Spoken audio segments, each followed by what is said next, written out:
Em dezembro, a gente começou a ver as movimentações no Congresso Nacional, lá o pessoal desesperado para trabalhar, né? Até porque tinha muita emenda para acontecer, muitos bons acordos lá em Brasília, e a gente já começou a ficar preocupado, e aí surgiu aí, né? 26 de dezembro de 2025, foi publicada finalmente aí a Lei Complementar 224. E essa lei complementar, gente do céu, está causando um alvoroço em mais de uma frente. E a gente gostaria aqui de falar um pouquinho sobre ela, chamar sua atenção. Nós estamos publicando conteúdos aí a respeito disso, estamos levando informação para o nosso portal para você ter artigos, roteiros e tudo que é necessário para a sua boa interpretação, né? Mas nem para nós aqui que estamos vivendo, estudando isso aqui, não está muito fácil. E aí a gente vai trazer alguns gaps aqui, alguns pontos de atenção para chamá-los para esses desafios, porque tenha certeza, agronegócio foi a bola da vez nessa Lei Complementar 224. E para falar sobre isso, já convido aqui dois caras que representam departamentos altamente impactados aqui pela 224. William, bom dia, seja bem-vindo. Olá, Wellington, bom dia. Gabriel, bom 2026 para nós. Opa, a nós, se Deus quiser. Gabriel, dia, seja bem-vindo. Eu e você, nós estamos combinando hoje, hein? Rapaz. É. Tô me sentindo excluído. Pessoal, veja bem, William, eu estava falando aqui da Lei Complementar 224. E a cada momento que a gente estuda ela, a gente, nos entre vírgulas, a gente se surpreende com a... Puxa vida, né? De repente, se eu falar má fé... Falta de cuidado, assim, Vamos chamar de falta de cuidado, porque de repente eu falo de má fé. Uma vez eu falei de má fé aqui, me chamaram a atenção que eu estava politizando o assunto, então eu estou tomando alguns cuidados, né? Mas... a 224 deixou a gente muito preocupado, né? Primeiro, impacto em todas as áreas. A gente já enxergou impactos de imposto de renda e contribuição social.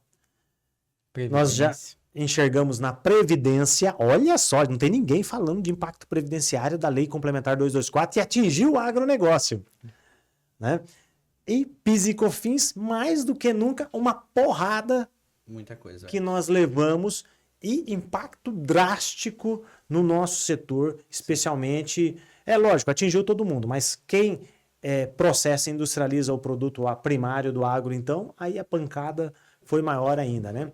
Então, vamos começar aqui pelo William, que está na minha ordem aqui. William, o que podemos dar de spoiler aí para o pessoal ir para dentro de garciamoreno.com.br? Olha, então eu acho que é importante a gente contextualizar porque surge a LC 224 e quais são os grandes riscos que ela pode trazer aí já retroativamente a 1 de janeiro, né? Nós não estamos falando de uma coisa que foi feita às pressas em dia 26 de dezembro, quando todo mundo estava comemorando o Natal, pegando aquela ceia que sobrou do dia 25. Eu acho que a questão do Natal, William, é que o brasileiro aprendeu que Congresso não trabalha em dezembro. Então chegou uma altura, o pessoal já não acreditava que viria mais. Na verdade é o contrário, né? O pessoal ficou trabalhando. E acontece que geralmente nessa semana que saem os grandes problemas. E eu digo aqui sem sombra de dúvidas, Wellington, que talvez nesses 15 anos aqui já na consultoria estudando, avaliando, enfrentando esses desafios que nós temos no dia a dia, a LC 224 talvez é uma das piores legislações que a gente avaliou no sentido de ter uma qualidade do texto que permita que você compreenda, sem amarras, bem estruturada, bem discutida, sabe? Nós passamos uma reforma tributária gigantesca aí há 2 anos. Moral da história, a nossa análise aqui foi feita na coxa. Foi feito mal feita, e ela saiu no dia 26, com a IN, portaria, tudo saindo antes do final do ano, meio que assim, às pressas. Por qual motivo? Nossa conclusão, inclusive, que a regulamentação da Receita Federal, que é a IN, foi feita por estagiários. Sim, né? É prejudicial totalmente ao contribuinte e não faz muito sentido. Então, nós temos aí hoje uma lei complementar que ela está obedecendo uma outra lei complementar, lá de 2001, que fala que nós temos que reduzir os benefícios tributários. Essa lei vem tentando atingir essa meta, que nós precisamos ter renúncias fiscais até 2% do PIB, e hoje essas renúncias estão superiores a essa monta. Então ela nasce dessa premissa. E aí a gente começa a olhar a legislação e ela fala assim, que vai afetar as reduções tributárias ou os chamados pela legislação benefícios fiscais do imposto de renda, imposto de importação, PIS, COFINS, contribuição previdenciária, todos os principais tributos federais, contribuição social sobre o lucro líquido, todos eles estão albergados. E aí, ela traz uma série de regimes ali no inciso 2º do artigo 4º que serão afetados por essas reduções. Então, o benefício fiscal que hoje nós conhecemos, o Gabriel vai falar um pouquinho mais do PIS e COFINS, esses benefícios serão reduzidos em 10%, que é o limite anual de redução desses benefícios. É o teto. É o teto. Não O pode ser governo mais que não 10%. pode fazer o contribuinte perder mais do que 10% do benefício que ele tem, né? Ou seja, uma redução gradual até chegar Isso. aos 2% do PIB.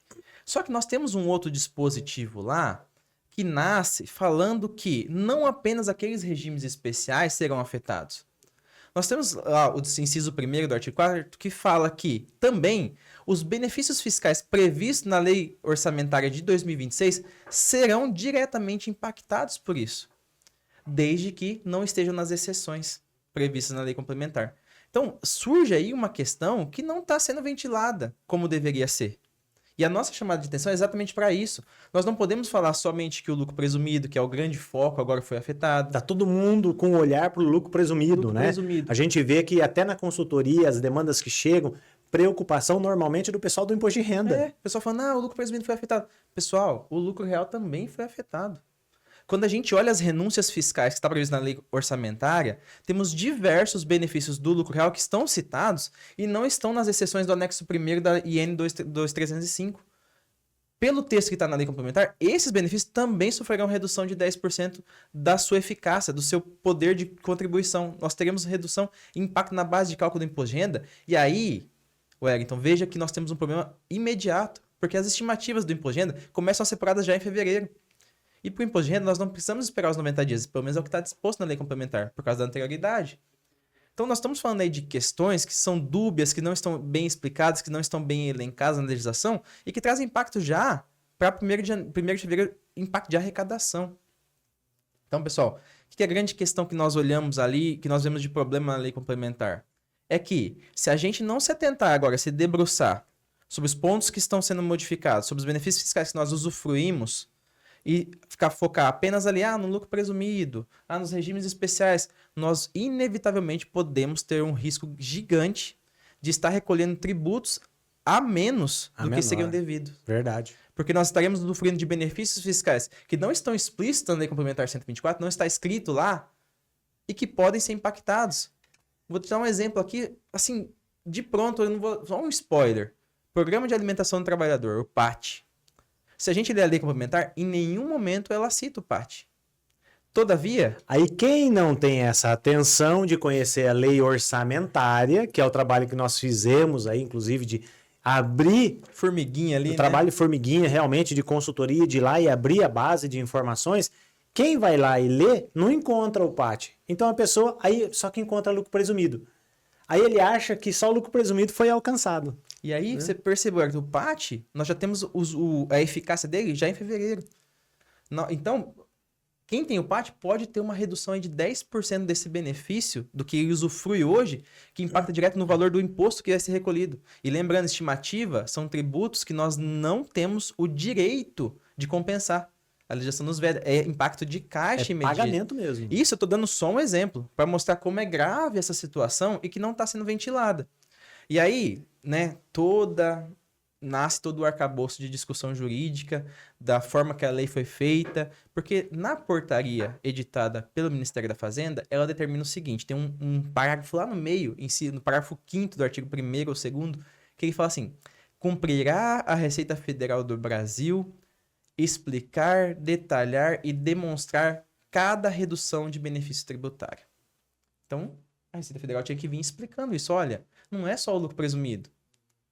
O lucro presumido tem um impacto aí, que nós vamos discutir ele também, que tem problema no lucro presumido, só que tem vários outros benefícios. Só que quando vem a IN da Receita Federal, ela passa não por se cima. importa. Ela pega basicamente a redação da lei complementar. Repete a redação. Repete a redação, coloca 2 parágrafos lá que não fazem nenhum só sentido. Só para atrapalhar a vida de interpretação do contribuinte. Atrapalha mais a vida, coloca algumas exceções de benefícios que não serão aplicados, mas não traz quais se aplicam efetivamente à redução. Ou seja, ela só traz as exceções que a gente tem que ver.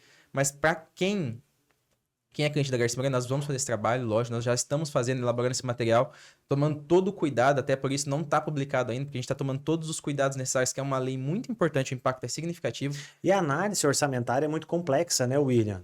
Por isso a própria Receita não se manifestou no momento da IN, que ela teve pressa de regulamentar. Esse é o ponto. E aí o que acontece? Ela também não tinha tempo para analisar o plano orçamentário de 2026. E olha só, Eric, nós estamos falando de alguma coisa que podia ter sido com muito mais calma, mas a ânsia por arrecadação, como sempre, né, trouxe esse impacto. Então nós vamos fazer, resumidamente aí, esse trabalho tentando analisar item por item do orçamento de 2026, das despesas tributárias, dos benefícios, as renúncias fiscais do governo, que estão estimadas ali, quais são aquelas que estão elencadas, não estão citadas como exceção na legislação e que podem ou que certamente sofrerão impacto de redução. Isso, pessoal, pega você que é produtor rural e tem fundo rural, pega você que é lucro real, pega você que é lucro presumido, que esse sim está explicitamente citado ali na legislação, né? Então não se enganem, não são apenas os regimes fiscais privilegiados que estão citados na legislação, na lei complementar, que serão impactados. Teremos muito mais impactos aí que não estão à primeira vista na legislação, mas que têm efeitos já imediatos para 2026. O William, o Wellington, ficou muito claro em relação à pressa deles fazerem a Lei Complementar 224, que eles falaram assim, nós não vamos ter o trabalho de descrever todos os incentivos aqui que serão impactados. Vai lá no anexo da ICO, né? É isso. E faz a sua análise própria. Eu não vou aqui descrever todos. Vai lá e faz sua análise própria e vê o que se enquadra na sua empresa, né?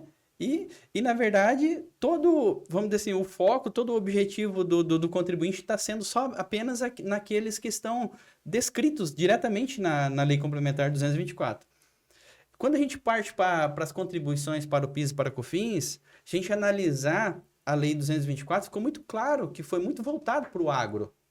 Tanto é que se a gente for lá na LCO, lá dentro, considerado como os gastos tributários, né, da União, tem diversos gastos que impactam, na verdade, gastos tributários que são benefícios concedidos por contribuinte, que impactam o agronegócio, sim, tem diversos. Contudo, os impactos maiores são aqueles que eles descreveram na lei complementar. Então, se a gente ir lá e analisar aqueles que estão descritos na lei complementar, que são os créditos presumidos, por exemplo. Praticamente todos os créditos presumidos que ali estão diretamente afeta o agro, né? Então, a impressão que dá que a lei complementar foi assim, vamos, em relação a PIS e COFINS, vamos atacar o agronegócio. Em relação a PIS e COFINS, está muito claro para nós que foi um ataque ao agro, né? E eu fico preocupado porque eu vejo assim, como que a lei complementar 224 se aprova um ataque tão brutal ao agronegócio e o agro permitir isso ter passivo, passado, né? Foi uma atuação muito passiva das classes representadoras do nosso setor lá, dos representantes do nosso setor. Cara, é inaceitável a forma que foi aplicado isso. E qual que é a preocupação? Quando a gente fala afetar o agronegócio, afeta a cadeia como um todo. Desde o produtor, agroindústria, né? E com certeza o reflexo lá para o consumidor final. Quando a gente analisa o artigo 1º da Lei 10.925, que hoje todos os produtos que ali estão alíquota zero e vai passar a ser tributado em 10% das alíquotas básicas, ali estão todos os insumos agropecuários. Ou seja, 10% de uma alíquota básica de 9,25, porque são empresas de lucro real. Sim. Nós já temos 0,925, quase 1% de encarecimento, né? Sim. Lembrando que lá ainda vem a restrição da tomada de crédito do regime não cumulativo para o próximo ente da cadeia, né, Gabriel? Aqui está um dos problemas. Ou seja, não é uma não cumulatividade. É a tributação efetiva. O custo do insumo, ele aumenta diretamente. Perfeito. Porque ele não reduz o custo na entrada para o adquirente. É isso aí. E aí nós temos um problema que a legislação determina que já entra em vigor em 1º de abril, porém, se a gente analisar o agronegócio como um todo, as operações acontecem muito antes daquilo que você necessita o insumo. Por exemplo, quando a gente fala em comercialização de adubos, fertilizantes, herbicidas, fungicidas, provavelmente a próxima cultura, planta que vai ser realizada já está tudo fechada. Ou seja, o impacto já está previsto ali. E aí, aquele comerciante, né, o cerealista ali que não colocou esse impacto no preço, como que vai ficar essa questão? A verdade é o seguinte, quando a gente fala em 1%, né, Gabriel, olha só, se a gente olhar para defensivos, fertilizantes, insumos, se a gente olha para 1%, é 1% da receita bruta. Isso. Não é da margem, é da receita bruta. Se você pegar os balanços Na margem dessas é maior. corporações nos últimos tempos, considerando margem operacional líquida, né, os riscos que o setor assumiu nos últimos tempos em relação, né, o agronegócio vem de uma dificuldade, inadimplência e diversos outros fatores, esse 1% terá que ser reprecificado. Perfeito. A gente não enxerga Sim. margem na cadeia produtiva dos entes comerciais para absorver isso, né? Então, vai aumentar custo de produção. Isso é Com indiscutivelmente. E aí o governo veio e fez isso numa publicação agora, 26 de dezembro, né? Cara, e o impacto disso começa Em abril. 1º de abril. Primeiro E aí já tem gente agora, olha só, pessoal, tem gente agora já vendendo pacote de insumos para entregar para a próxima safra, verão, inverno ou verão. Sim. E aí o que acontece? Vai chegar a custo diferente lá. Tem que precificar já. Como que será que foi o contrato que foi fixado aí, Nós alertamos feito com o isso sempre, produtor? né? A E aí gente eu- sempre alerta, cara, contrato tem que prever risco tributário. Nós aí, então eu recordo aqui que é cliente da Garcia Moreno, a gente estava aqui no dia 10, eu não me recordo o dia exato, 12, fazendo um webinário De dezembro, né? de 2025. dezembro, e já nos finalmente, aí o pessoal A gente parando, falou. a gente falou, pessoal, tem um PLP aí que tá vindo, tá tramitando de uma forma anormal, ele vem rasgando o benefício tributário, Sim. fica alerta, porque isso vai passar. Você recorda disso, né, Gabriel? Nós falamos aqui já no final do ano, isso vai passar, fiquem atentos, vamos estudar. Não deu outra situação. Perfeito. A gente fala de insumos, né? Agropecuários, a gente fala dessa beirando 1%. Quando a gente fala da agroindústria, igual você comentou, da perda do crédito presumido, Perfeito, Né? Wellington. ele já vai receber o custo mais caro do produto, porque vai vir encarecido a matéria-prima, e ele vai perder o crédito presumido, como você já apontou, em relação à saída também, que também gera o impacto de precificação ou absorção disso no seu custo. Como o mercado vai reagir? Ah, meu Deus. Wellington, nós temos algumas atividades que foram impactadas. A mesma atividade na sua venda, que hoje bastante produtos que ela comercializa é alíquota zero, vai passar a ser tributado quase 1%, né? 0,9%. Um exemplo, pessoal, que esmaga soja, por exemplo, e produz o óleo vegetal. Perfeito. E essa mesma atividade, ela tem crédito presumido sobre a venda, tanto de farelo de soja, sobre o próprio óleo degumado, exemplo, e os créditos presumidos também vão ser reduzidos. Então, olha o impacto. Sobre a venda vai passar a ser tributado e o crédito presumido, que também é sobre a venda, vai ser perder também, em 10% reduzido também. em 10%. Ou seja, efeito duplo Efeito duplo. no mesmo processo, no Perfeito. mesmo ato de comercialização, né? Sim. Então, é muito drástico isso. Se pessoal da área tributária não alertar o seu comercial, não criar um sistema de comunicação interna para passar para os seus gestores que esse impacto ele é muito mais do que tributário, ele é de dinheiro efetivo, é de caixa nós estamos falando, é de contrato, é de operação comercial. Olha só, hein? Nós até, houve até uma análise, né, Gabriel? Sim. Nós temos corporações aí esmagadoras, produtoras de óleo de soja, por exemplo, que é o exemplo que nós estamos dando aqui, mas se aplica aos outros também,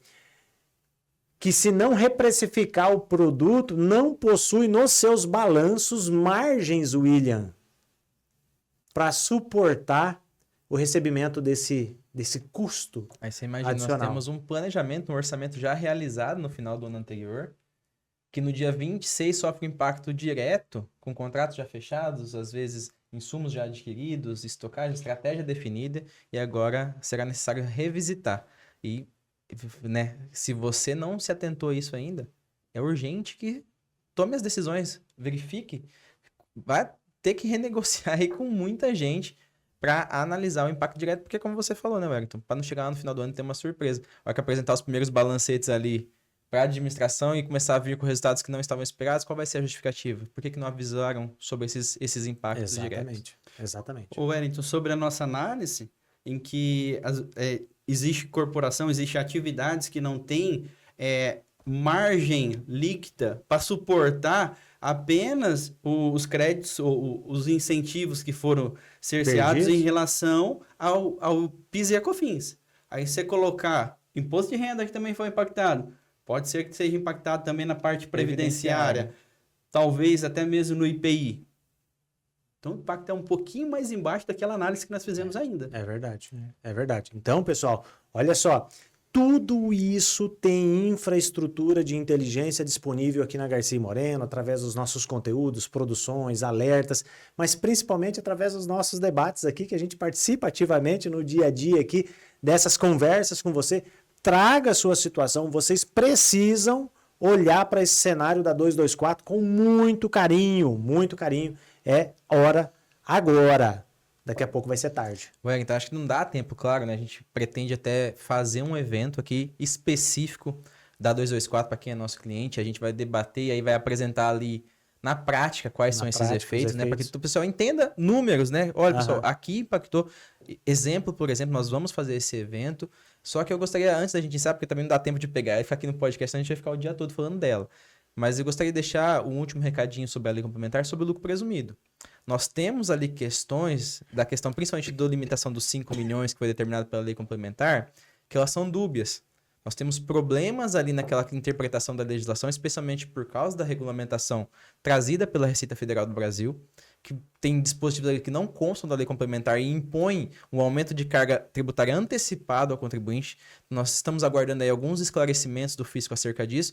E, além disso, já se debate a judicialização dessa medida, justamente porque o lucro presumido nunca foi um benefício fiscal. Essa é uma novidade que nunca existiu, que a lei complementar veio e falou assim, olha, considera-se benefício fiscal, lucro presumido. Porque foi instituído como lucro real é o regime padrão brasileiro, sendo que o lucro real ele está previsto da mesma forma que o lucro presumido numa lei ordinária, regulamentada com as suas diretrizes. Então, é um regime simplificado, mas nunca foi um benefício fiscal.